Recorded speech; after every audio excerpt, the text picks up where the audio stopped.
아버지 하나님, 육신의 양식도 허락하시고 우리 예배도 받으시고 이제 또 말씀을 또한 다시 깨닫게 하시는 은혜를 주시니 감사합니다. 마태복음을 통해서 주시는 하나님의 크신 은혜가 있게 하여 주옵소서. 주시는 말씀이 있게 하여 주옵소서. 그 말씀 붙잡고 살아낼 힘도 얻게 하여 주옵소서. 피곤합니다. 졸립지 않도록 인도하 주시고 기쁜 시간, 감격의 시간 있게 하여 주옵소서. 예수님의 이름으로 기도합니다. 아멘. 네. 수고 많으셨습니다. 네, 식사하시고 또 이것저것 일하시고 이제 오늘 마태복음 이제 두 번째 시간 좀 가져보려고 합니다. 마태복음은 조금 그냥 할 수 있는 대로 여러 번 우리가 이제 하긴 했는데 또 매번마다 새롭게 주시는 것도 있고 또 새롭게 발견되는 것도 있고 그래서 좀 그냥 천천히 한번 가볼까 되는 대로 생각을 해봅니다. 우리 이제 1장, 2장 했고 오늘 이제 3장부터 나갈 건데요. 네. 우리 3장과 4장은 이런 내용입니다. 앞에 잠깐 보시면 예수님이 이제 사역을 하시면서 사역을 하시는 이제 준비를 하시죠. 세례도 받으시고 광야의 시험도 받으시고 또 제자들도 부르시고 그래서 3장, 4장 가운데서 쭉 사역의 준비. 1장, 2장은 예수님의 이제 출생에 대한 이야기를 했었고 3장, 4장에서 예수님의 사역에 대한 준비를 하시고 이제 그다음 5장부터 첫 사역을 산상수훈으로 시작을 하십니다. 마태복음은. 그래서 오늘 이제 이 이야기를 좀 볼 거예요. 우리 3장부터 한번 본문을 보면서 또 왔다 갔다 해봅시다. 3장에 이제 그때 예수님이 이제 장성하셔서 나사렛 사람이라 칭하심을 받았다라고 하는 그때 세례 요한이 유대 광야에 전파에 이르되 세례 요한이 등장합니다. 세례 요한에 대해서는 누가복음에 좀 자세히 나와 있어요. 근데 메시지가 뭐냐면 회개하라 천국에 가까웠느니라. 천국 하나님 나라 하늘 나라죠.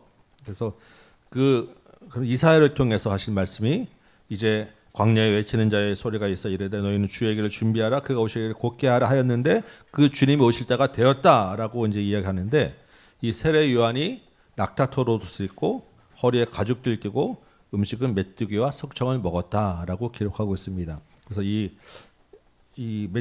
세례 요한이 이런 옷을 입었다라는 것, 낙타토롯과 가죽띠를 띄었다라는 것이 지금 가리키는 게 뭐냐면 구약의 엘리야라고 하는 선지자를 지금 이야기하는 거예요. 엘리야가 지금 똑같이 낙타토롯을 입고 가죽띠를 띠고 그래서 엘리야 하면은 털이 많은 사람, 이 낙타토롯을 입은 사람이었는데 지금 세례 요한이 지금 똑같은 그런 옷을 하고 있다라는 것입니다.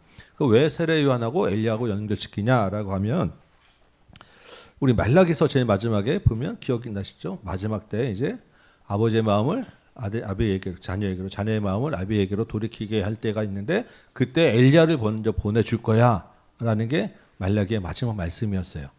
그래서 지금 그 구약의 말씀을 따라서 말라기에 약속된 말씀을 따라서 온 사람이 누구다? 세례 요한이다.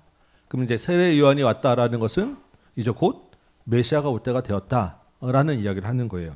그래서 그 엘리야가 와서 주님이 오실 길을 예비하는데 그게 광야에 외치는 자의 소리였고 이사야가 얘기한 그게 바로 이 시대의 세례 요한이었다. 그래서 세례 요한이 오자마자 한 이야기는 천국에 가까웠다. 하나님 나라가 가까웠다라고 하는데 다음 이제 그 7절 보니까 임박한 진노를 피할 수 있겠느냐 독사의 자식들아. 임박한 진노 곧 가까이 왔다. 메시아가 오는 날은 심판의 날인데 그 심판이 지금 아주 임박했다라고 지금 이야기하는 것입니다. 세례 요한하고 예수님하고 나이 차이가 몇 살이 나죠? 6개월 차이 6개월. 세례 요한이 6개월 형이에요. 그리고 지금 세례 요한이 이제 우리가 보겠지만 이야기하는 그 자리에 지금 예수님이 나타나시잖아요. 지금 이 임박했다는 게 몇 년이 아니라 아주 그냥 곧 닥칠 일이었는데 그 세례 요한은 이제 물론 자기가 뭐 그것까지 생각은 안 했겠지만 임박한 곧 메시아가 오실 것이다라는 것에 대해서 분명한 메시지가 있어서 임박한 회개. 심판이 지금 눈앞에 와 있으니까 도끼나무가 뿌리에 놓여 있으니까 10절에 보니까 그러니까 곧 회개해야 된다. 그리고 거기 합당한 열매를 맺어야 된다. 이게 하나님 나라가 이제 바로 왔다라는 그러한 설교를 하기 시작했어요. 12절에 보니까 손에 키를 두고 자기의 타작마당을 정하게 하셔서 알곡은 모아 곡간으로. 그러니까 하나님의 자녀는 구원을 받을 것이고 쭉정이는 꺼지지 않는 불에 태울 것이다. 심판이 있을 것이다. 메시아가 와서 구원과 심판이 있을 것이다. 라는 메시지를 전하고 사람들이 이 세례 요한의 메시지에 많은 사람들이 회개를 하고 막 돌아오기 시작하고 있을 때 13절에 예수님이 갈릴리로부터 요단강까지 와서 요한에게 세례를 받으셨다라고 되어 있습니다. 요한이 딱 보니까 예수님을 알아봤죠. 아니 예수님이 어떻게 나에게 당신이 어떻게 나에게 세례를 받겠습니까? 사실 예수님은 사람의 세례를 받을 그런 위치나 군번이 아니신데 굳이 사역을 처음 시작하는 그 자리에서 지금 세례 요한에게 세례를 받고 시작하셨습니다. 왜 세례 요한을 예수님이 세례를 받으셨느냐라고 할 때 오늘 15절에 있는 말씀입니다. 모든 의를 이루는 것이 합당하시냐 아니라 이 모든 일을 이루는 것이 합당하다라는 것은 예수님도 세례를 받는 것이 하나님의 뜻이다. 맞다라는 거예요. 왜? 지금 마태복음에서는 예수님이 누구십니까? 이스라엘로 오신 거예요. 그 지금 있는 구약의 이 이스라엘 말고 진짜 이스라엘, 구약 역사에서 쭉 실패한 이스라엘 말고 진짜 새로운 이스라엘, 참 이스라엘, 완전한 승리를 하시는 그런 이스라엘로 오셨기 때문에 이스라엘로서 예수님도 세례를 받으셨다라는 것입니다. 그 이야기를 하시면서 세례를 받을 때 하늘이 열리고 하나님이 성령의 비둘기 같은 성령을 보내주시고 이는 내 사랑하는 아들이다, 내 기뻐하는 자다라고 하나님의 확실한 하나님의 아들에 대한 메시아에 대한 인치심을 해주시고 이제 본격적으로 사역이 시작이 됩니다. 그 4장에서 이제 첫 그 예수님이 세례를 받자마자 닥치는 것은 세례를 받았으면 이제 가서 뭔가 이렇게 기적을 나타내고 하셔야 되는데 예수님의 첫 시작은 뭐냐면 광야에서 시험 받으시는 거예요. 그것도 4장 1절 보니까 성령에게 이끌려서 마귀에게 시험을 받으러 광야로 가셨다. 왜 광야에 가서 시험을 받습니까? 이스라엘이 광야에서 시험을 받았기 때문이에요.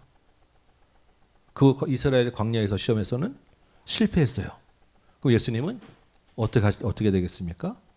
참 이스라엘이시니까. 그 실패한 이스라엘로는 하나님 나라가 시작될 수 없으니까 새로운 이스라엘로서의 예수님이 그 실패 대신에 성공하고 시험을 이기는 장면으로 시작합니다. 그래야 예수님을 믿는 그 예수님을 안에 모신 사람들이 다 시험을 이기는 사람이 되는 거예요. 그 예수님이 받으신 시험이 뭐냐면 3가지 시험이었죠. 그래서 우리 이제 이 광야는 이스라엘의 실패를 승리로 바꾼 시간이다. 그 3가지 시험이 첫 번째는 3절이죠. 2절에 보니까 예수님이 40일을 밤낮으로 금식하고 기도하신 후에 시험하는 자가 와서 이르되 내가 만일 하나님의 아들이거든 이 돌들로 떡덩이가 되게 하라 라고 지금 유혹을 합니다. 그래서 이게 잘못 생각하면 이 배고프니까 떡 냄새 모락모락 피우고 이거 먹어라고 하는 것처럼 그렇게 우리가 생각될 수 있는데 지금 그런 장면이 아니다라는 거예요. 돌을 갖다 놓고 떡을 만들어 먹으라라고 지금 유혹을 하는 거예요. 물론 배고프니까 예수님이 떡에 대한 유혹이 있으셨을 것입니다. 그런데 진짜 유혹은 그 앞에서 우리 제일 참기 힘든 게 빵 갓 막 나왔을 때 그 빵 냄새 나는 그 빵집 지나가는 자체로도 유혹이 되잖아요. 저는 너무 그 냄새를 좋아하는데 근데 그런 게 아니고 돌을 가지고 떡덩이를 만들어 먹으라라고 하는데 예수님이 그것을 시험으로 여기고 사실 예수님은 오병이어도 일으키신 분이잖아요. 그 돌로 떡을 만들어서 먹으라는 것은 예수님에게는 뭐 진짜 아무것도 아닌 일이에요, 사실은. 그리고 뭐 돌이 없어도 그렇게 얘기 안 해도 먹고 싶으면 언제든지 예수님이 뭐 드실 수 있는 분인데 굳이 그 이야기를 하는 이유가 뭐냐라는 것이고 예수님이 왜 이것을 대답하시며 사람이 떡으로만 살 것이 아니요 하나님의 입으로부터 나오는 말씀으로 살 것이다 라고 이야기하느냐라고 했을 때 이 시험의 요점은 이거예요. 너의 능력으로 할 것이냐 하나님의 뜻을 따라서 순종할 것이냐. 지금 예수님이 40일 금식하신 것은 하나님의 뜻이라는 거예요. 예수님이 지금 배고프지만 그 배고픔을 참는 것은 하나님의 뜻이라는 거예요. 지금 광야에서 이스라엘이 뭘 했습니까? 먹을 것 가지고 시험했어요. 왜 우리에게 고기를 주시지 않습니까? 왜 물이 안 나오지 않습니까? 못 참고 원망하고 불평했단 말이에요. 근데 지금 그 유혹을, 그래서 이스라엘은 자기 마음대로 먹을 거 달라고 먹고 싶은 대로 먹고 그랬었는데, 예수님은 그것을 지금은 하나님이 지금은 금식해야 돼, 지금은 배고픔을 참아야 돼라고 정하신 뜻에서 자기 능력으로 마음대로 배고픔을 위해서 떡을 만든 게 아니라 하나님의 뜻을 따라서 하나님의 말씀으로 내가 삽니다라고 순종했다라는 것이고, 마귀는 그게 아니고 네 마음대로 해, 너의 능력을 보여줘라고 유혹을 했다라는 것입니다.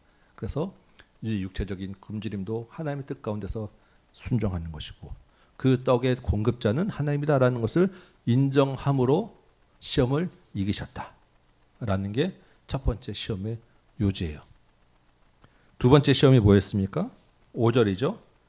예수님을 거룩한 성으로 데려가서 성전 꼭대기에 세우고 내가 만일 하나님의 아들이거든 뛰어내리라 라고 이야기합니다. 그러면 천사들이 와서 발 다치지 않고 상하지 않게 받쳐줄 거야, 구원해 줄 거야 라고 이야기하는데, 주 너의 하나님을 시험하지 말라라고 이야기합니다.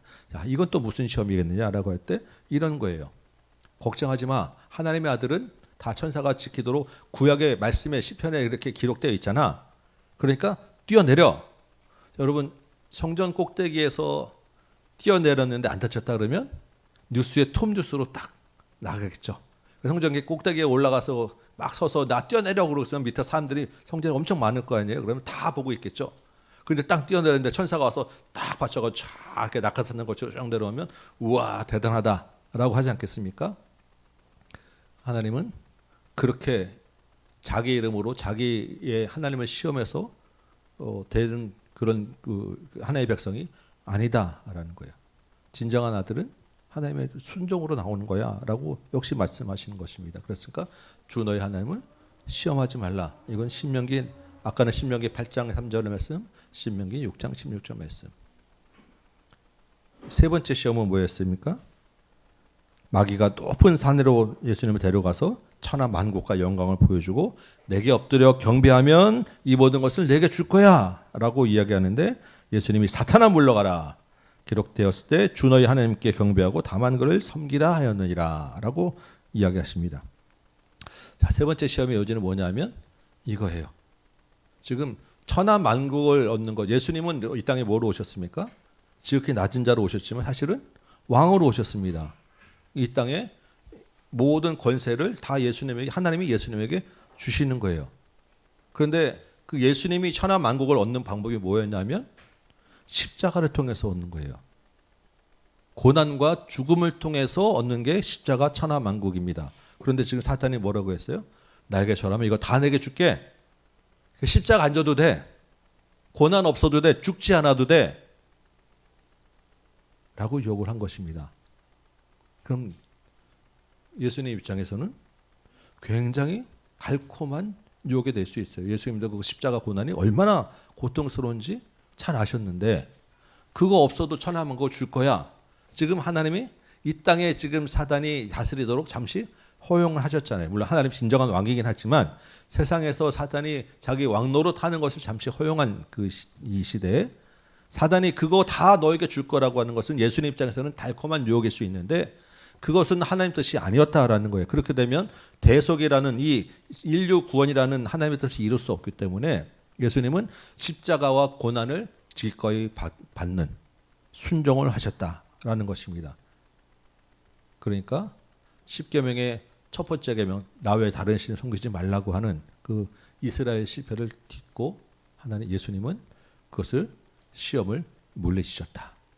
이 세 가지 시험에서 참 이스라엘로서 모든 이스라엘의 실패를 끊어내신 분이 예수님이시다라는 것입니다. 이런 그 세 가지를 보면서 마귀가 우리를 어떻게 시험하느냐, 어떤 경로로 우리를 시험하느냐라고 할 때 몇 가지들이 우리가 생각해 볼 수 있어요. 첫 번째는 네가 하나님의 아들이거든 라고 하는 이야기로 지금 시작을 합니다. 그렇죠? 첫 번째도 그렇고 두 번째도 그렇고, 네가 하나님의 아들이거든 이렇게 해봐 라고 할 때 우리의 정체성을 공격해요. 너 신자 맞아? 너 예수님 믿는 사람 맞아?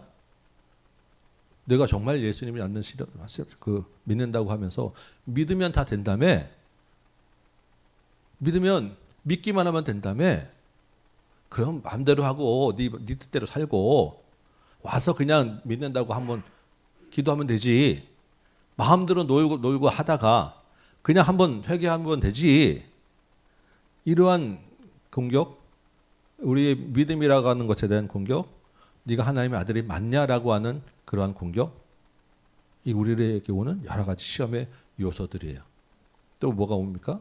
우리 인간의 약함을 통해서, 우리 경제적인 어려움, 우리가 배고픈 것에 대해서, 우리의 안전과 건강에 대한 그런 염려를 통해서 우리의 그 육체적인 약함을 공격하는 방법으로. 그럼 어떻게 해야 됩니까? 우리는 그것을 어떻게든 내가 이겨보려고 나의 힘과 방법을 다 동원해서 내가 좀 잘 살아보려고, 내 배고픔을 면하게 하려고, 아까 우리 했지만 한 줄 뭔가 좀 더 내설 걸 써보려고 여러 가지 우리 힘으로 방법으로 달려가잖아요. 이게 사단이 우리를 계속해서 여기서 헤어나지 못하게 하는 그런 주요 통로 중에 하나인 거예요.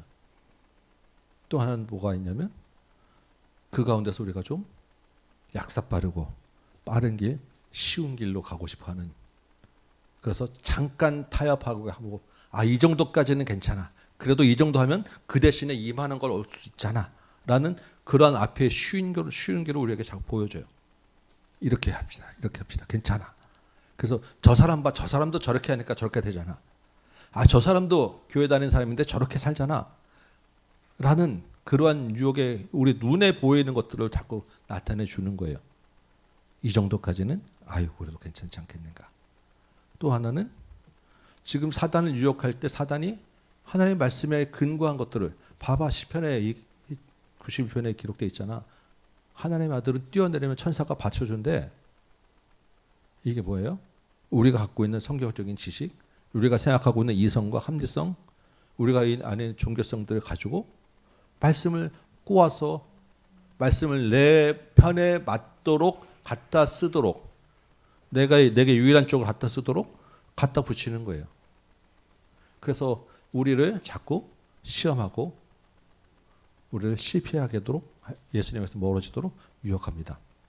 그래서 이러한 것들을 정리했을 때 요한일서 2장에 보니까 이걸 다 육신의 정욕이라고 이야기하고 안목의 정욕, 우리 보이는 것이라고 이생의 자랑이라고 이야기를 해요. 이게 우리의 죄의 가장 근본적인 종합적인 이야기입니다. 이런 것들을 예수님이 직접 시험을 받으시고 그 시험에서 승리하시고 사탄을 물리치셨어요.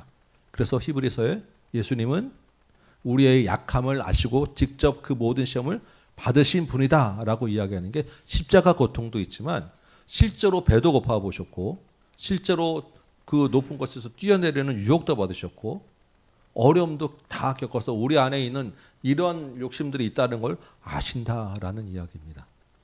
그러니까 이런 어려움과 욕심과 유혹이 있을 때 예수님께 기도하고 도움을 구하고 예수님과 함께 시험을 이길 수 있다. 예수님이 이런 시험을 이기지 않으셨으면 우리는 똑같이 계속해서 그 자리에서 실패할 수밖에 없는 사람들이었다. 여러분, 이 시험들에서 우리가 어떻게 버겨내고 이길 수 있겠습니까? 지금도 계속 우리 앞에 있는 여러 시험들이잖아요. 근데 예수님이 그 모든 것을 겪고 이겼기 때문에 우리는 갈 수 있다. 그래서 참 이스라엘 진짜 하나님의 나라의 백성으로 보여주시고 살아주신 분이 예수님이다. 이 마태복음에서 예수님 이제 시작하면서 말씀하셨어요. 자, 그리고 나서 4장 12절부터 보면 예수님이 갈릴리로 이제 세례 요한이 잡혔어요. 그리고 갈릴리로 올라가셨다가 나사렛을 떠나 스불론 납달리 지경 해변에 있는 가버나움에 가서 사시니, 이 가버나움이 예수님의 주요 활동 제일 무대입니다. 많이 요쪽에 사시고 갔었는데 납달리, 스불론 이런 지경이라고 이야기한 이 지경, 이 이야기가 왜 여기 그 지명을 여기다 썼냐 하면 이게 이사야서에서 예수님에 대해서 예언한 내용이기 때문에 그래요. 이사야 9장에 보니까 스불론 땅, 납달리 땅, 거기는 이제부터 더 이상 어둠의 땅이 아니다. 이 스불론 납달리는 이스라엘 경계 중에서 제일 북쪽 지방에 있는 지역인데 거기는 항상 외적이 쳐들어오면 위에서부터 이제 공격해 들어오니까 항상 제일 많이 짓밟히는 땅이었어요. 그래서 항상 못 살고 전쟁이 항상 제일 많이 움직이고 그래서 변방의 갈릴리라고 밑에 남쪽 예루살렘 유대에 있는 사람들은 저기는 못 사는 동네 저기는 맨날 외적의 침입에 짓밟히는 동네 그런 지역이었는데 그쪽에 거기에 뭐가 있냐면 해가 뜬 거예요. 밝은 빛이 비쳤어요. 그 예수님이 그 지역에 오셨다. 그 이사야가 예언한 그 말씀이 이루어졌기 때문에 지금 구약 이 마태가 그 예수님의 그 이야기를 가버나움 동네 갈릴리에서 주로 사역하신 것은 그 이유가 있기 때문이다라고 지금 이야기하고 있습니다. 그리고 18절부터 이제 제자들을 부르시죠. 베드로와 안드레를 부르고 또 야고보와 요한 형제를 부르고 그래서 예수를 따르는 자들은 다 버리고 가는 자다라고 이야기를 하시고 23절부터 이제 시작을 하시는데 자, 우리 4장 23절의 말씀 한번 읽어 보실까요? 시작.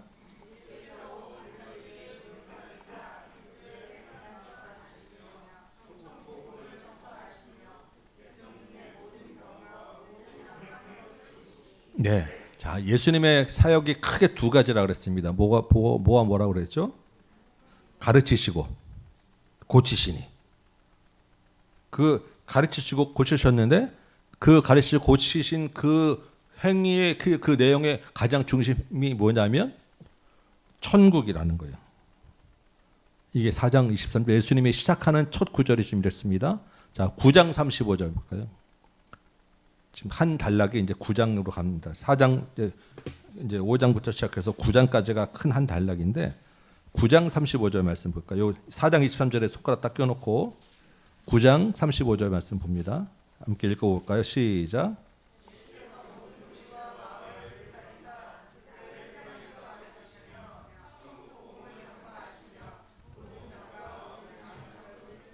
네, 자 여기서 뭐가 나옵니까? 가르치시고 고치셨어요. 근데 그 내용은 천국 복음으로 하셨어요. 그래서 이런 구조가 되는 거예요. 앞에 보시면 시작과 끝이 가르치고 고치셨는데 그 중간에 5장에서 7장은 가르치신 내용이고 8장에서 9장은 고치신 내용이에요. 그리고 그 내용 실제는 천국 복음이었다.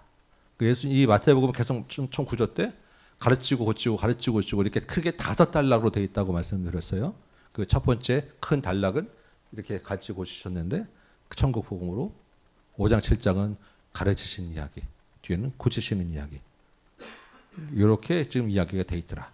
그래서 오늘은 이제 그 첫 번째 가르치는 이야기는 5장에서 7장 그 산상순이라고 하는 이야기를 조금 여러분과 한번 나눠봅니다. 첫 번째 가르침. 첫 번째 가르침의 핵심이 뭐라고요? 일단 가르침은 예수님의 가르침은 제일 중요한 하나님 나라였어요. 하나님 나라. 그래서 5장 3절 우리 이제 5장부터 볼 텐데 5장 3절부터 12절 우리 잘 아는 팔복이에요. 자, 팔복에서 지금 핵심 제일 그 반복되는 게 뭡니까? 천국이요. 천국. 그죠? 네. 천국이 그들의 것이다라는 것이 5장 3절에서 12절 말씀이에요. 그다음에 7장 13절에서 27절 볼까요? 7장. 똑같이 여기서도 좁은 문으로 들어가는 것이 뭐냐면 천국이고 21절도 주여 주여 하는 자마다 천국에 들어서 갈 수 없다 하고 지금 이 단락에서 나오는 이야기가 다 하나님 나라에 대한 이야기를 합니다. 그리고 5장 3절 시작도 첫 번째 팔복의 첫 번째도 천국이 저희 것이며 마지막 8번째 팔복에서도 의를 위하여 박해를 받는 자가 복이 있나니 천국에 거들 것이며 팔복의 시작도 끝도 다 하나님 나라. 그러니까 지금 이 첫 번째 가르침의 제일 핵심은 뭐냐면 다 하나님 나라다. 천국에 대한 것을 가르치셨다라는 거예요. 그런데 이 천국을 가르치실 때 그럼 천국은 누가 들어갑니까? 천국은 제자들이 가는 곳이에요. 마태복음에서 특별히. 그래서 5장 1절 볼까요? 예수께서 무리를 보시고 산에 올라가 앉으시니 누가 앞으로 나왔습니까?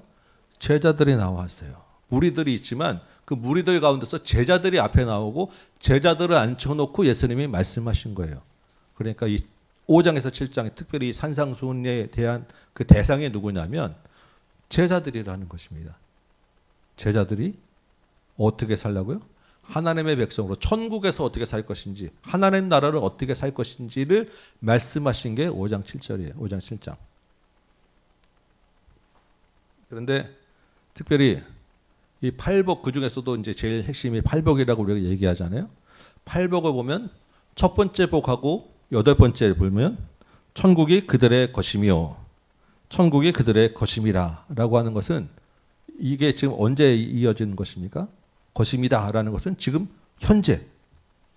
근데 두 번째 스텝도 계속해서 보면 위로를 받을 것이며 땅을 기업으로 받을 것이며 그들이 배부를 것이며라고 하는 것은 앞으로 될 일이에요. 그러니까 지금도 현재도 앞으로 될 일도 다 하나님 나라에서 받을 복이다. 하나님 나라는 지금 현재도 하나님 나라를 사는 것이고 앞으로도 하나님 나라를 살게 될 것이다. 그때 하나님 나라를 어떻게 살 것이냐? 이게 팔복이며 이게 5장에서 7장의 내용이에요. 누구가? 제자가. 그래서 5장 1절에서는 제자들이 나와서 말씀을 쭉 들었습니다. 그렇죠? 우리 7장 마지막에 보면 우리 좀 왔다 갔다 하죠. 그래도 좀 이해는 되시죠? 지금 7장에 보니까 28절 볼까요? 예수께서 말씀을 마치셨어요. 근데 예수님이 제자들을 중심으로 이야기하셨지만 그 앞에 무리들이 있으니까 무리들도 듣기는 들었습니다. 그렇겠죠? 근데 무리들의 반응이 어떠냐면 놀랐어요. 오, 이런 말씀을? 그런데 그게 끝이에요. 무리들은 제자들은 이 천국의 말씀을 받고 어떻게 살 것인지 깨달음을 가지고 천국을 살아가는데 무리들은 제자와 하나님 나라에 관계없는 사람들은 오 하고 감동은 받을 수 있고 오 하고 놀라긴 하는데 그걸로 끝이고 다시 제자로 오지 않는다라는 이야기예요. 왜냐 이 말씀은 제자들에게 주어진 것이니까. 한편으로는 이게 앞으로도 될 일이기 때문에 무리들 중에서 오 하는 사람 중에서 제자로 올 사람도 있을 것이다. 그래서 이 말씀이 제자들을 중심으로 그리고 제자들을 부를 말씀으로 주어졌다. 그래서 우리가 이 말씀을 받을 때 팔복 너무너무 잘하시고 좋아하시잖아요. 우와 정말 그렇구나라고 깨닫으면 무리들에 들어가는 것이고 이 말씀해 가지고 내가 정말 애통해하고 내가 정말 긍휼을 베풀고 내가 정말 화평케 하는 자로 살아가는 자는 제자가 될 거예요. 이 차이가 있다. 나는 무리인가 제자인가 라는 것을 생각하시며 우리는 제자에게 주신 말씀이기 때문에 이 말씀을 하나님 나라를 어떻게 살 것이냐를 할 때 장차 들어갈 천국뿐만 아니라 이 땅에서 이것을 살아갈 말씀으로 받은 거기 때문에 제자라면 당연히 이 말씀을 가지고 살아야 되는 거예요. 그런데 문제는 이 말씀이 너무나도 철저해. 너무나 우리가 참 귀한 말씀으로 알지만 막상 이 말씀으로 살기가 만만치가 않아요. 왜요? 화내면 살인한 자라고 하는데 그렇잖아요. 형제를 보고 욕하면 이미 그건 천국에 못 들어가는 자라는데 그냥 구약의 율법 정도가 아니에요. 우리가 율법을 하면 율법을 못 지키는데 예수님이 은혜로 오셨다라고 하지만 막상 예수님이 제자들에게 주신 말씀은 뭐예요? 하나님 나라는 더 나은 의가 있어야 된다는 거예요. 예수님이 제자들에게 하신 요구는 바리새인보다 더 나은 의가 있어야 된다라는 게 예수님 말씀이에요. 제자들은 이렇게 살아야 된다. 여러분 그 2년 전인가 우리 그 하나님 나라 특강 기억하십니까? 예. 그때 하나님 나라의 특강이 그 핵심이 뭐냐면 이거였어요. 더 나은 의, 더 나은 의로 들어간다. 아니 천국은 조막까지 설교까지 그렇게 은혜라고 예수님의 그 믿음으로 은혜라고 해놓고 지금 더 나은 의라고 하면 그것도 우리가 도저히 지킬 수 없는 수준의 그런 강력한 의를 가지고 그렇게 얘기하면 미워만 해도 살인한 자라고 하는데 그럼 도대체 내가 살인을 하루도 몇십 명을 하는데 어떻게 살라고 하느냐. 바리새인 보고 저 율법주의자라고 욕하면서 저보다 더 나은 의를 가지고 가져야 제자라고 하면 우리는 어떻게 할 것이냐라는 거예요. 예수님은 분명히 그렇게 해야 된다라고 말씀하시는 거예요. 제자는 여러분 여기 다 이 문제를 어떻게 해결하시겠습니까? 이 문제의 해결과 답도 이 산상수훈 안에 있어요. 그래서 우리가 이 5장에서 7절 보면 이렇게 되어 있습니다. 팔복을 얘기하시고 이 팔복을 구체적으로 사는 삶의 내계들을 13절에서 48절까지 얘기하시고 물질과 기타 생활 쭉 얘기하시는데 이 제자들의 삶을 얘기하는데 가운데 뭐가 있냐면 주님이 가르쳐 주신 기도가 있어요. 우리 주기도문이 요 가운데 딱 들어있는 거예요. 그래서 이게 무슨 이야기겠습니까? 우리 힘으로는 이거 못 산다라는 이야기입니다. 분명히 하나님 나라의 백성은, 하나님 나라의 제자는 더 나은 의로 살아야 되는데 이 더 나은 의는 우리 힘으로 할 수 있는 게 아니라는 거예요. 어떻게 해요? 기도하라고. 그래서 어떻게 하라고요? 하나님 의지하라고. 내 힘이 아니라 주님이 주시는 힘으로 예수 그리스도의 의가 더 나은 의라는 거예요. 내 의로는 불가능한 일이지만 기도로 주님이 가르치는 하나님 의지여서 예수 그리스도의 의를 힘입어서 할 수 있는 게 제자의 삶이라는 이야기입니다.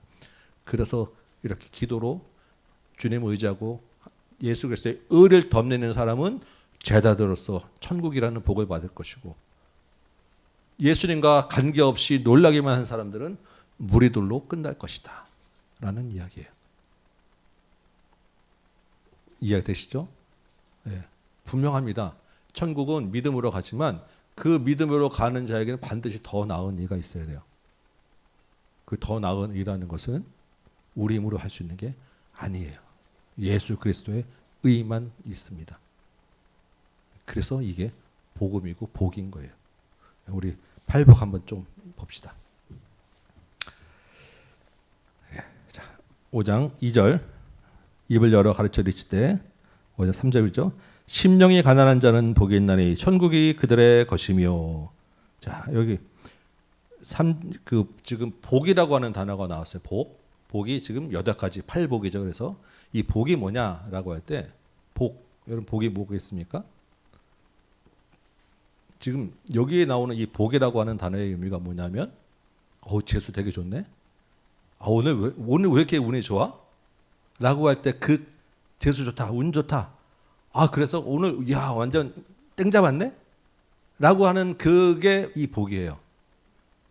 그러면 그게 우리가 기분이 좋잖아요. 그 내가 행복해 할 때 이게 행복이 여기 나오는 복이에요. 이 지금 복이. 그러니까 제자는 하나님 나라에서 이렇게 행복을 누리게 될 거야 라고 하는 것입니다. 제자로 사는 삶은 주님 안에서의 행복이 있는 거야. 삶이니까 우리가 무슨 영적 거룩한 복 다 있지만 진짜 복은 주님 안에서 행복을 누리는 거예요. 그럼 뭐가 있으면 행복한 거냐라고 할 때 첫 번째가 나오는 게 심령이 가난해야 행복한 거다라는 이야기입니다. 심령이 가난하다라는 게 무슨 의미냐라는 것입니다. 왜 이 심령이 마음이 가난해야 된다라고 할 때 이게 무슨 의미겠느냐라고 할 때 일단 가난이라고 하는 말은 없는 거예요. 그렇죠? 그래서 성경에서 이 가난한 자, 가난에 대해서 대표적으로 지금 꼽는 게 가난하고 하면 이런 자라고 딱 그 모델로 주어진 게 고아와 과부입니다. 고아와 과부가 라고 해서 무조건 다 가난하지 않죠. 요즘은. 근데 고아와 과부라고 하는 특징이 있는 그 고아와 과부의 제일 큰 특징이 뭐냐면 특히 이제 구약 지금은 그렇지 좀 다르지만 구약에서 지금 그 의미 안에 들어 있는 가난이라는 의미는 자기 혼자 힘으로 살아갈 수 없는 사람이라는 게 가난한 자인 거예요. 그럼 자기 혼자 힘으로 살아갈 수 없으면 어떻게 됩니까? 의지해야죠. 누군가 도움을 받아야죠. 그게 가난한 자예요. 그 구약에서는 공동체에게 끊임없이 이 가난한 자들 돌보고 책임질 책임을 주셨습니다. 신약에 와서 이제 가난했다라고 하는 의미는 뭐겠어요? 너의 실질적인 재산, 우리의 재산이나 어떤 것들이 아니라 진짜로 마음이 가난해야 되니까 마음이 가난한 자는 자기의 재물과 관계없이 자기 형편과 관계없이 하나님을 의지하는 자, 예수님을 정말 주인으로 모시고 정말 주님의 예수님만 의지하는 자, 이게 심령이 가난한 자예요. 그래서 이 팔복을 예전에 이제 같이 우리 마태복음도 나누고 기도회 쭉 설교하면서 제가 팔복 그러면 이 하나하나씩 성경에서 이런 사람이 누구일까? 어떤 사람이 있을까? 한번 좀 묵상하고 같이 나눠줬던 게 있어요. 제가 그때 심령이 가난한 자로 생각했던 모델이 누구냐면 삭개오라고 하는 인물이었어요. 기억나십니까? 삭개오는 부자였어요. 현실은. 실제는 부자예요. 세리장이었으니까. 그런데 예수님을 만나고 그 모든 재물은 다 의지하지 않고 다 나눠주고 다 갚아주고 다 버리고 이제는 나는 주님만 따르겠습니다. 그래서 예수님을 인해서 자기가 모았던 재물 다 버리고 진짜 가난한 자가 됐어요. 그 삭개오가 이렇게 몇 배씩 갚아주겠다라는 거 아마 진짜 다 했으면 폭삭 망했을 거예요. 몇 배씩, 네 배씩 갖고 또 몇 개 다 나눠줬습니다. 근데 삭개오는 그렇게 한 거예요. 왜? 심령이 가녔으니까. 이제는 난 예수님만 붙잡고 살겠습니다. 라고 하는 게, 그래서 예수님이 내가 오늘 너의 집에 머물겠다. 천국이 너의 것입니다. 산 모델로 주어졌다라고 묵상이 되었어요. 우리 심령이 가난한 자는 이러한 것입니다. 애통하는 자는 복이 있다라고 할 때 애통은 뭡니까? 슬퍼죠. 우는 거예요. 왜 슬퍼하고 왜 울겠습니까? 심령이 가난하기 때문에 우는 거예요. 이 땅의 것은 아니고 주님을 의지하며 살다 보니까 이 땅에서 받는 압제가 있고 이 땅에서 받는 핍박이 있고 이 땅에서 받는 고통이 있어요. 주님의 그 마음으로 주님을 의지하는 눈으로 보니까 이 땅에 많은 어려움과 압박받는 자들이 있고 소외된 자들이 있는 거예요. 그게 보이는 거예요. 심령이 가난하니까. 내가 두둑하고 잘 살 때는 그게 안 보여요. 근데 내가 가난해지니까 그게 보이는 거예요. 그래서 주님의 마음으로 울고 주님을 의지하며 살아가기 때문에 받는 압박과 박해로 인하여 우는 자들이 진짜 위로를 받게 될 것이다 라고 하는 것입니다. 이 위로라고 하는 말이 무슨 뜻이냐면 옆에라는 뜻이에요. 곁에. 옆에 있다라는 거예요. 주님이 울지 마라고 하는 게 아니라 진짜 위로는 주님이 나와 함께 계셔주는 것이다 라는 것입니다. 그래서 진짜 복은 주님이 나와 내 곁에 계시는 것. 이게 진짜 위로예요. 성경에 애통하는 사람은 너무너무 많습니다. 그렇죠? 누가 있겠습니까? 예레미야, 눈물의 선지자. 예레미야가 왜 웁니까? 민족의 그 고통 가운데서 하나님의 뜻을 전하다 보니까 울고 한나가 울고 마음 아파서 정말 하나님 앞에서 울고 에스겔이 울고 에스라가 울고 선지자들 왜 웁니까? 민족의 그 죄 앞에서 무리의 죄 때문에 그 심령이 가난한 자로서의 그 받는 그런 어려움과 압박으로 우는 자가 너무 많은 거예요. 에스겔에서 보니까 이렇게 우는 자들 그 천사를 보내서 이렇게 우는 자들에게 표시를 해놔라. 내가 이스라엘 백성들 내 하나의 이 땅의 사람들을 싹 쓸어버릴 건데 그렇게 우는 자들의 표시된 자들만 내가 살려줄 거야 라고 말씀하시는 거예요. 우리는 우는 자가 돼야 돼요. 심령이 가난해서 나에 있는 내 마음에 있는 그 어려움으로도 울지만 이 시대에 주님의 마음으로 우는 마음을 가지고 같이 우는 자가 진짜 복이 있다. 그런 자를 주님이 위로를 주신다. 곁에 함께 있게 하신다. 온유한 자가 복이 있으니 그들이 땅을 기업으로 받을 것이며. 자, 이 말은 좀 되게 온유한 자가 왜 땅을 받을까? 라고 하는 것이고 그럼 온유라는 의미가 무엇일까? 라고 할 때 이 말씀은 구약에 있는 말씀을 예수님이 인용한 거예요. 시편 37편에 있는 말씀입니다. 여러분 잠깐 보실래요? 시편 37편 누구의 시겠습니까? 네, 다윗의 시예요. 그 37편 9절에서 14절 보니까 이 말씀이 나와요.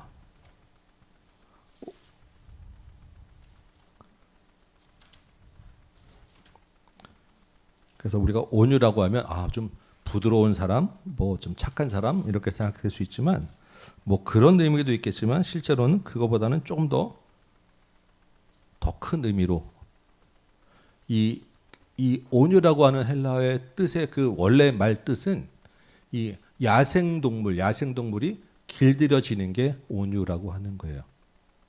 그러니까 주인을 따라 순종하는 자가 온유한 자입니다. 그리고 30시편을 보니까 여호와를 소망하는 자가 땅을 차지하리라. 30시편 9절에 있는 말씀이에요. 그러니까 온유라고 하는 말이 뭐냐면 여호와를 소망하는 자라는 거예요. 11절에도 온유한 자들은 땅을 차지하리라. 그래서 이 온유라고 하는 것이 그러면 실제 다윗의 삶에서 다윗의 이야기를 갖고 와서 지금 예수님이 온유를 지금 이야기하시고 땅을 지금 차지하리라고 했을 때 다윗의 삶에서 그러면 그 온유는 어떻게 나타났을까를 생각해 보면 다윗이 지금 압살롬에게 아들에게 쫓겨서 도망갑니다. 그죠? 도망갈 때 시므이라고 하는 사람이 다윗에게 돌을 던지고 욕하고 야이 사울을 집안을 망하게 한 놈아 하라고 쫓아다니면서 욕을 하고 이제 돌을 던질 때 다윗의 부하들이 저놈 가서 한 칼에 죽일까요? 했더니 다윗이 뭐라고 합니까?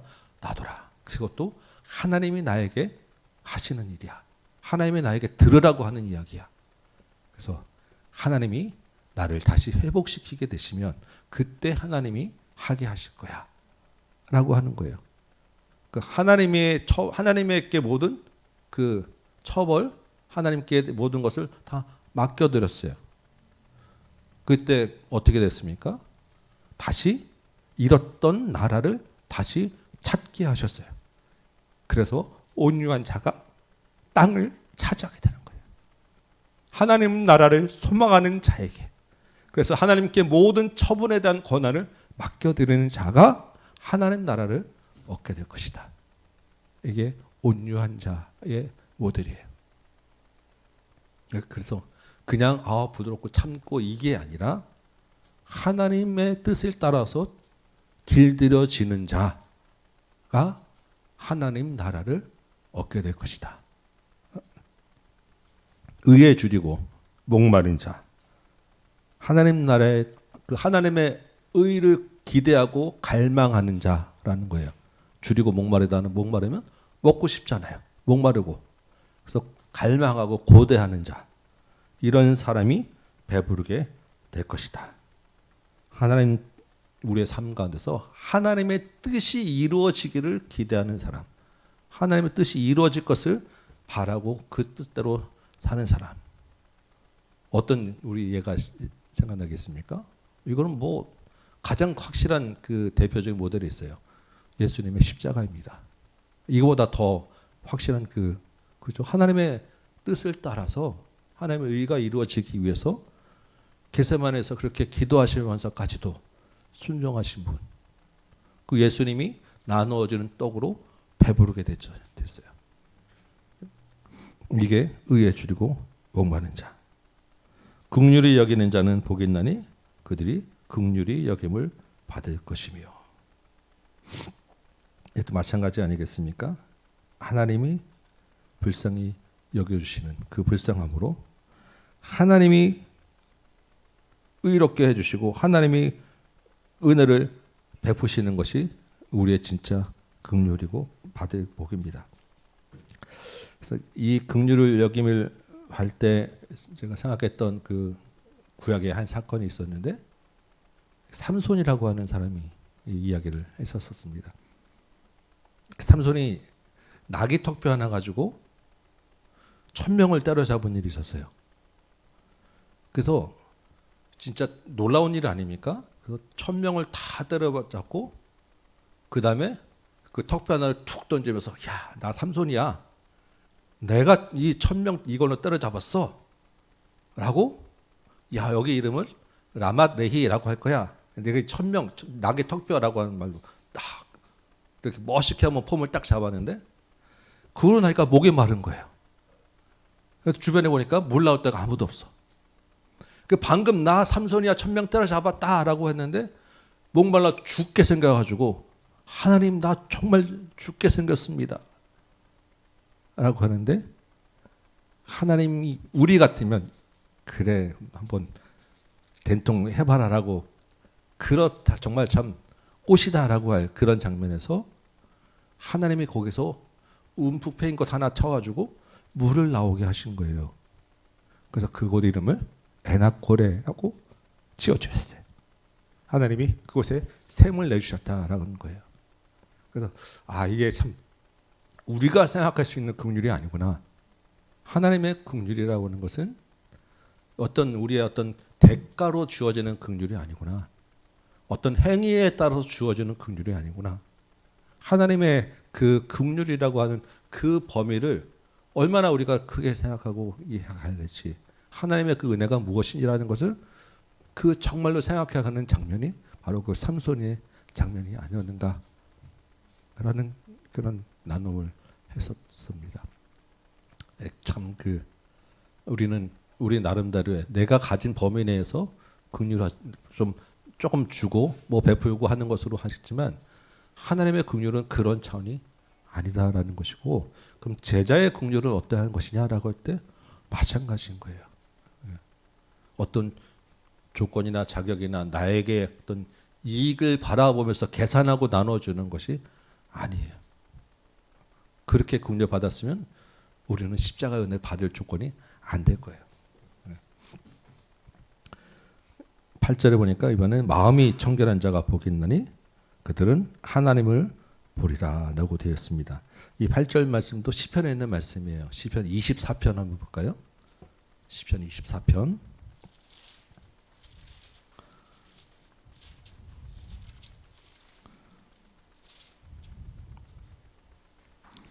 24편 3절에 보니까 여호와의 산에 오를 자가 누구냐, 그의 거룩한 곳에 설 자가 누구냐라고 합니다. 여호와의 산, 그의 거룩한 곳이 어디겠습니까? 하나님이 계신 곳, 성전. 하나님 앞에 예배할 수 있는 자, 하나님 앞에 설 수 있는 자 누구냐라는 거예요. 누구입니까? 4절 보니까 손이 깨끗하고 마음이 청결한 자라는 거예요. 그러니까 지금 마음이 청결한 자가 하나님의 거룩한 곳에 설게 될 것이다. 그게 하나님의 예수님은 그렇게 마음이 청결한 자가 하나님을 볼 것이며 라고 지금 이야기하고 있는 것입니다. 그래서 손이 깨끗하고 마음이 청결한 자가 누구냐라고 할 때 여호와를 찾는 자라고 하는 것입니다. 그래서 구약의 이스라엘의 그 장로들의 전통은 손을 씻어야 되는 거, 손을 씻고 음식을 먹어야 되는 것이고, 그 손을 씻는 것을 정결한 것으로 여겼습니다. 그런데 예수님은 그 손 씻는 게 중요한 게 아니고, 제자들이 손 안 씻고 먹었다고 막 뭐라 그랬잖아요. 그 보이는 손을 씻는 게 아니고 너 마음을 씻어야 돼라고 할 때 마음 안에는 허탄한 것들을 버려야 된다라고 이야기를 해요. 거짓 맹세한 그 시편 24편 4절을 보니까 허탄한 데 뜻을 두지 말아야 되고 거짓 맹세하면 안 돼. 이게 마음이 청결한 거야라고 말씀하고 있습니다. 그러면 예수님이 말씀하시는 마음이 청결한 자, 허탄한 데 뜻을 두지 않는 게 뭐겠느냐라고 할 때, 이 말씀이 또 어딘가면 야고보서에 있어요. 우리 야고보서 강의할 때 야고보서에서 제일 중요한 게 뭐였습니까? 두 마음 품지 말라는 것이죠. 마음이 두 마음 품는 게 이게 허탄한 데 뜻을 두는 거예요. 예수님께 뜻을 두면서 또 허탄한 것이라고 하면 우리가 금방 이해할 수 있잖아요. 세상적인 것, 내가 잘 살고 하려는 것, 내가 자랑하려는 것, 이런 것에 뜻을 둬서 마음을 두 개로 가지고 있는 자, 이게 마음이 청결하지 못한 거예요. 그러니까 마음이 청결하다는 것은 하나님 한 분만을 바라보는 것, 다른 데 뜻을 두고 마음을 나누지 않는 것, 이러한 사람이 하나님을 볼 것입니다. 하나님을 본다는 것은 하나님 앞에 있게 되는 거예요. 하나님 앞에서 하나님을 예배하는 자리에 하나님이 계신 천국에 들어갈 수 있다라는 것입니다. 그래서 실제적으로 우리의 삶 가운데서 우리가 어떻게 살 것이냐, 어떻게 보여질 것이냐라는 게 너무너무 중요하다라는 거예요. 그 인도의 그 수상이었던 간디가 했던 말이 있습니다. 나는 그리스도를 너무 존경한다. 나는 예수를 너무 사랑한다. 그런데 그리스도인은 경멸한다. 그리스도인이 아니었으면 내가 그리스도인이 되었을 것이다. 무슨 말입니까? 보이는 그리스도인은 보이는 하나님이라는 얘기예요. 우리가 천국을 볼 것이다라는 것은 우리를 통해서 하나님이 보여진다라는 이야기입니다. 그럼 우리는 어떻게 살아야 되느냐? 마음이 청결하게 살아야 돼요. 이 땅에 살지만 허탄한 데 뜻을 주지 않고 살아야 돼요. 그래서 이 시편 24편을 우리가 예수님이 인용하셨잖아요. 시편 24편은 그 앞에 뭐가 있습니까? 시편 23편이 있잖아요. 그 앞에 어려운 거 아니죠? 네. 그 시편 23편, 24편이 연결된 시입니다. 23편에 보니까 뭐가 있습니까? 내 평생에 주님의 선하심과 인자심이 나를 따르니 내가 어디에 있다고요? 여호와의 집에 영령이 있다고요. 여호와의 집에 있는 게 거룩한 산, 청결한 그 하나님의 거룩한 곳에 있는 건데, 그렇게 하려면 손이 깨끗해지고 마음이 청결해야 되는데, 그게 누구냐면 예수님을 인하여 만족하고 예수님을 나의 목자로 모시고 사는 사람이라는 거예요.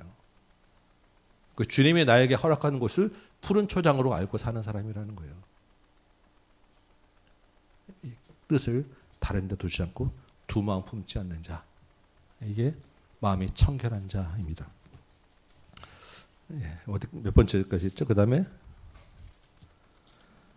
화평케 하는 자. 예, 화평케 하는 자. 자, 화평케 한다라고 할 때 화평은 화목하게 하는 거죠. 예, 그래서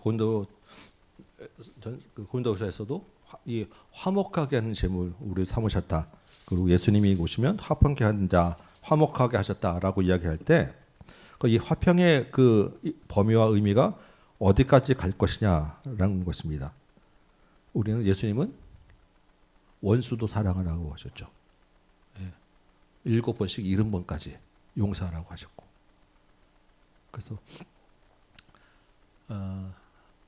우리가 뭐 큰 뜻은 뭐 세상의 정의와 세상의 화평도 있었지만, 내가 있는 곳에서 나로 인한 갈등 가운데서 나로 인한 문제들과 나의 이익과 관계되는 곳에서 어디까지 내가 용서할 것인가라고 할 때, 이 화평케 하는 자의 모델로 그 제가 생각했던 그 모델이 뭐냐면, 사도 바울이 이제 사도행전 27장에 보면 로마로 이제 배를 타고 죄인의 자리로 끌려가는, 그러니까 배를 타고 가는 그런 장면이 있습니다. 배를 타고 이제 로마 군인들하고 선원들하고 가는데, 사도 바울이 뭐라고 얘기하죠? 겨울이니까 우리 여기서 머물고 겨울을 지나고 가야 되겠습니다.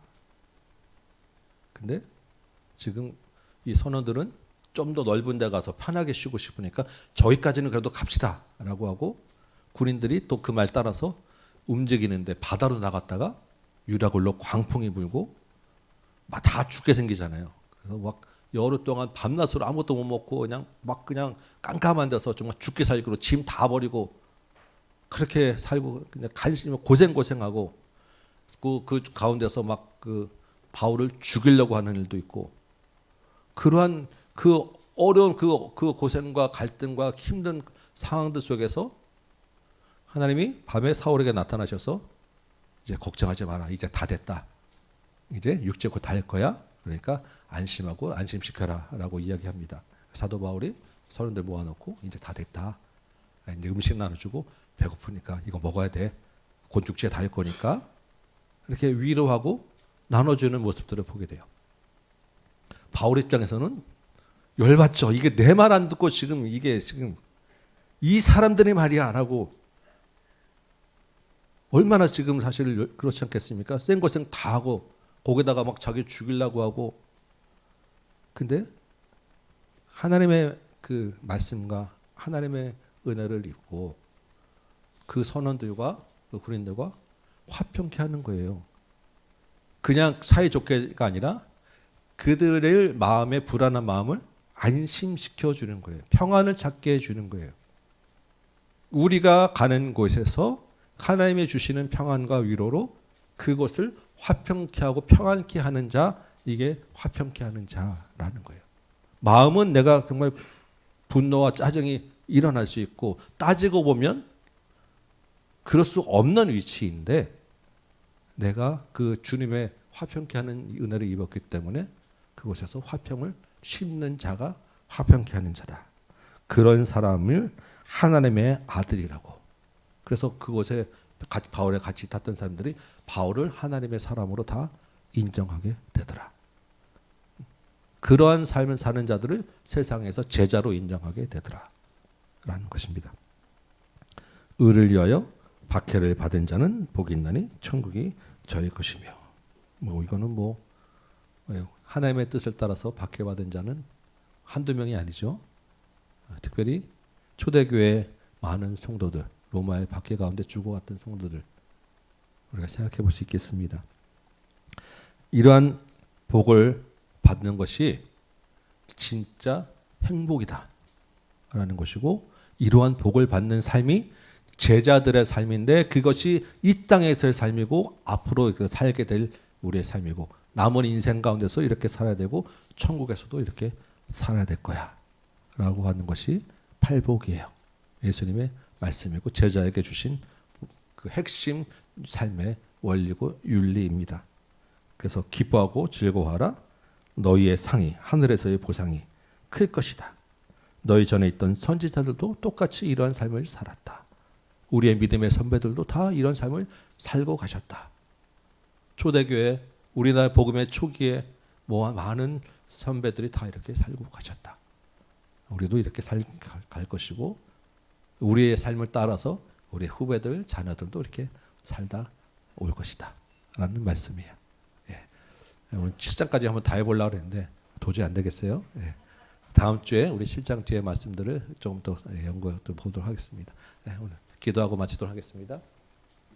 아버지 하나님, 주께서 말씀으로 복을 주시고 깨닫게 하시니 참된 주님의 제자로서의 삶을 살게 하시고 제자로서의 행복을 누리게 하시고 하나님 나라를 얻게 하여 주옵소서.